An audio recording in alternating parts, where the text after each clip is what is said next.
मैं सूरज कुमार अनुमंडल अग्निशमन पदाधिकारी सदर छपरा बोल रहा हूँ।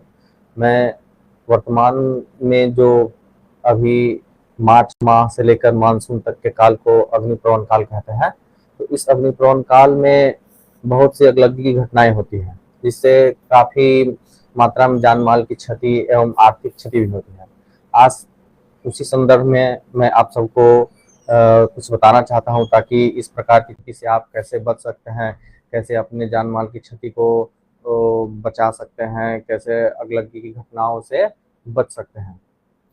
तो सर्वप्रथम मैं आपको आग के प्रकार के बारे में बताना चाहूँगा, और वर्तमान में ग्रामीण और दो शहरी, यही दो प्रकार की आग के बारे में प्रायः बताया जा रहा है।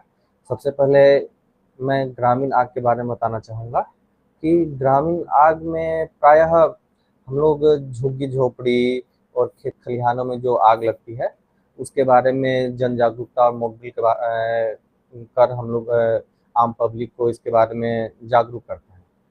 तो अगर जो भी लोग झुग्गी झोपड़ियों में रहते होंगे, तो उनसे मेरा आग्रह है कि इस भीषण गर्मी शुरू होने से पहले अपने झुग्गी झोपड़ियों को मट्टी के लेप से उनको लेपित कर दें, ताकि आग लगने का खतरा कम हो जाए। एवं जब भी आप चूल्हे पर खाना बनाएं, तो चूल्हे के पास 2 बाल्टी भरी पानियाँ रखें, कुछ बालू मिट्टी वगैरह रखें, कि अगर किसी प्रकार की अनहोनी होती है, तो तुरंत उन बाल्टी भरे पानियों से आग को बुझाया जा सके।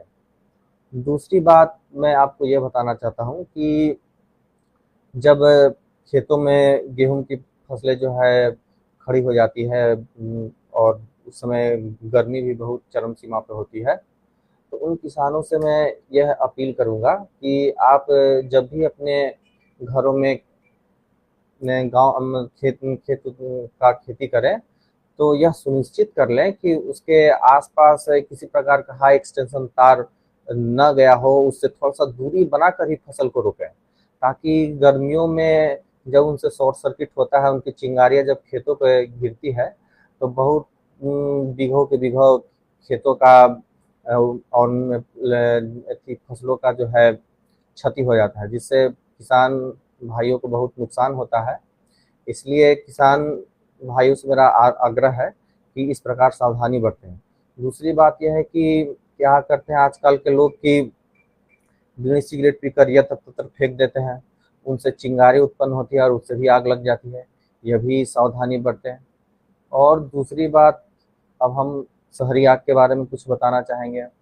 जैसे उद्योग संस्थान में हो गए, बड़े-बड़े मॉल हो गए, शॉपिंग कॉम्प्लेक्स हो गए, स्कूल्स हो गए, इतने कुछ राइस मिल वगैरह ये सब हो गए।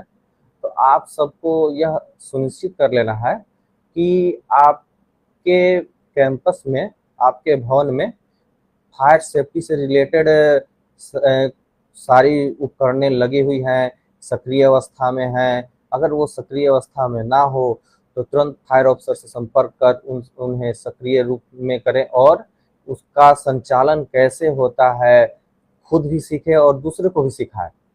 और कुछ घरेलू महिलाओं से भी मेरा आग्रह है कि क्या होता है कि बहुत सारी घटनाएं घटित होती हैं, जैसे गैस सिलेंडर में आग लग जाती है, तो उस समय वो लोग अफरा-तफरी में भाग-दौड़ मचा देते हैं। उस समय इस प्रकार की भाग-दौड़ ना मचाएँ, संयमित रहें, और अगर गैस सिलेंडर में किसी प्रकार की आग लग जाए, तो उस समय क्या करें कि एक कोई कंबल या सूती वस्त्र भिंगाकर उससे बुझाने का प्रयास करें। अगर आपसे नहीं बुझे, तो तुरंत घर मकान को खाली करें, तुरंत फायर ब्रिगेड को कॉल करें। अगर आपके थाने अंतर्गत जो भी नज़दीकी हमारे फायर टेंडर्स होंगे, तुरंत वहाँ पहुँचेंगे और उसको अग्निशमन करेंगे। बाकी जय हिंद, जय भारत।